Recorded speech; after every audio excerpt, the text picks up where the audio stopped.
Salut les amis, bienvenue. Alors le wood du jour, Spaceship, 5 tours, 4 time. Donc on prend le chrono. On a 100 mètres de haut d'object carry à faire, 200 mètres de run et 30 swing avec notre haut d'object. Alors en français ça donne quoi? 100 mètres de portée d'une charge, peu importe ce que vous avez. Donc ça peut être un sac à dos par exemple. Donc, je vous rappelle, pour charger votre sac à dos, vous mettez des livres, du sable, de l'eau, des bouteilles d'eau, etc. Ce que vous voulez pour l'adapter à la charge qui vous arrange, qui vous permet de travailler tout en étant challengé.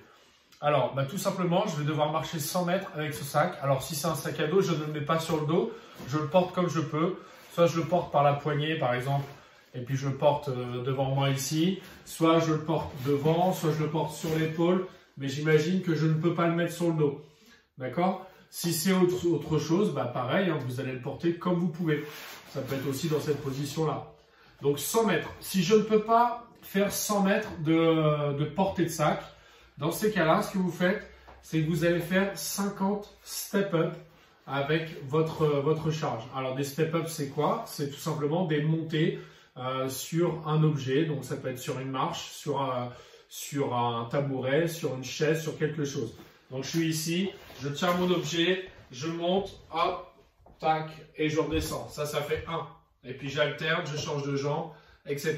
Et je fais mes 50 step-up. Voilà, ça c'est pour donc la première partie du WOD. Une fois que vous aurez fait ça, on revient tranquillement en 200 mètres de jogging tranquille. Donc là, on fait 200 mètres de jogging tranquille. Si on ne peut pas courir, on fait alors 20 fois 10 mètres de shuttle run par exemple. C'est donc 10 mètres de shuttle run. Je vous rappelle, on part d'un point, on va à un point B, on touche le sol à chaque fois et on fait des allers-retours. Si on ne peut pas faire 10 mètres de shuttle run, on fait 20 burpees. Et si on ne peut pas faire 20 burpees ou si on ne veut pas faire 20 burpees, on fait 30 sauts à la corde. Alors, je vous rappelle, travaillez vos points faibles. Si la corde à sauter, c'est un point faible, c'est peut-être l'occasion aujourd'hui de faire vos 30 sauts à la corde. 30 doubles sauts, bien sûr, des doubles sauts à la corde. Si les burpees, c'est un point faible, peut-être faites 20 burpees. Enfin, dans tous les cas, il y a la possibilité de toujours travailler les mouvements qui vous challengent le plus et qui sont les plus difficiles pour vous à chaque fois. Et puis, on termine le WOD avec 30 swings avec votre haut d'object. Donc là, si j'ai un sac à dos, par exemple, je vais faire 30 swings. Donc, je suis ici et j'écarte mes jambes. Donc, un bon écartement de jambes. Là, je vais vous faire de face d'abord pour commencer. Je tiens mon sac entre les jambes. Je fléchis les jambes, je tends les jambes et j'envoie mon sac à dos. Donc, c'est le fait de tendre les jambes qui va me permettre de faire monter mon sac. De profil, ça donne quoi? Je suis ici. Et là, flexion, dos droit, je tends les jambes, j'envoie mon sac.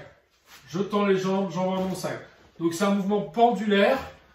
Et c'est à chaque fois une bonne flexion de jambes quand je reviens pour pouvoir garder une belle position de dos, buste droit. Belle position de dos, flexion de jambes. Et quand j'envoie, c'est tension des jambes, contraction des cuisses, serrage de fesses.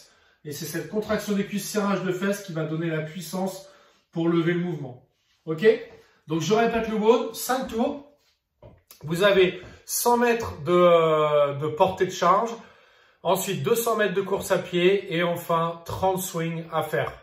Voilà. Bon WOD à tous. Amusez-vous bien. Commentez. Dites-nous ce que vous avez fait, quels objets vous avez utilisés. C'est toujours sympa de partager. Et puis, surtout, prenez plaisir. Continuez à rester confinés. Et je vous dis à demain. Salut les amis!